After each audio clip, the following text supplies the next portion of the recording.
Story 17. God's Covenant with David. Saul was the first king of Israel. He was tall and handsome, just like the people wanted. Saul was a good king for the first few years that he ruled over Israel, but then he became a wicked man who did not obey God. So God chose a different man who would one day be king in his place. God chose a young Israelite named David and began to prepare him to one day become king after Saul. David was a shepherd from the town of Bethlehem. At different times, David killed both a lion and a bear that attacked his father's sheep while David was watching them. David was a humble and righteous man. He trusted and obeyed God. When David was still a young man, he fought against a giant named Goliath. Goliath was a very good soldier. He was very strong and about 3 meters tall. But God helped David kill Goliath and save Israel. After that, David won many victories over Israel's enemies. David became a great soldier, and he led Israel's army in many battles. The people praised him very much. The people loved David so much that King Saul became jealous of him. Finally, Saul wanted to kill him. So David ran away into the wilderness to hide from him and his soldiers.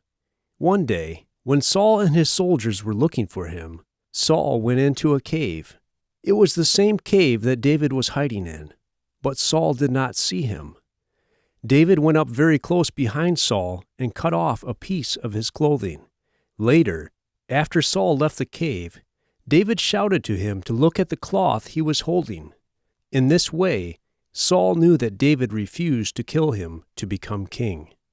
Sometime later, Saul died in battle, and David became king of Israel.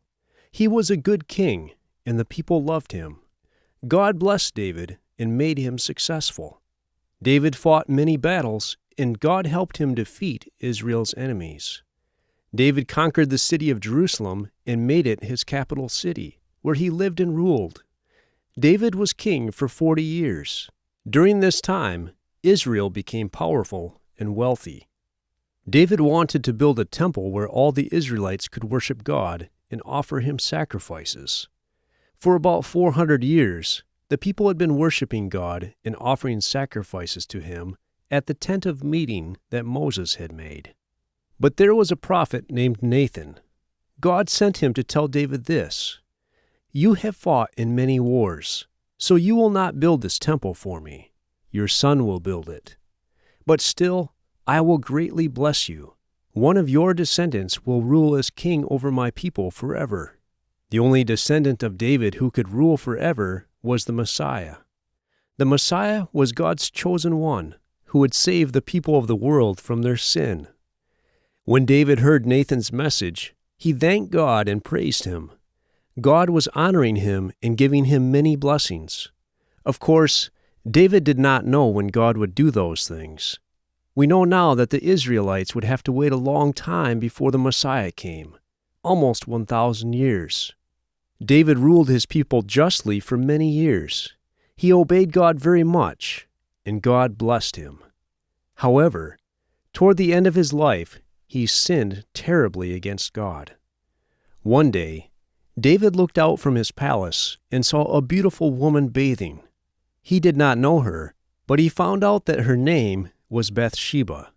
Instead of looking away, David sent someone to bring her to him. He slept with her and sent her back home. A short time later, Bathsheba sent a message to David saying that she was pregnant. Bathsheba's husband was a man named Uriah. He was one of David's best soldiers. He was away fighting in a war at this time. David called Uriah back from the battle and told him to go be with his wife. But Uriah refused to go home while the rest of the soldiers were in battle. So David sent Uriah back to the battle and told the general to place him where the enemy was strongest so that he would be killed. This is what happened. Uriah died in battle. After Uriah died in the war, David married Bathsheba. Later, she gave birth to David's son. God was very angry about what David had done. So he sent the prophet Nathan to tell David how evil his sin was. David repented of his sin, and God forgave him. For the rest of his life, David followed and obeyed God, even in difficult times. But David's baby boy died. This is how God punished David. Also, until David died, some people in his own family fought against him, and David lost much power. But God was faithful and still did what he had promised David he would do for him, even though David had disobeyed him. Later, David and Bathsheba had another son, and they named him Solomon.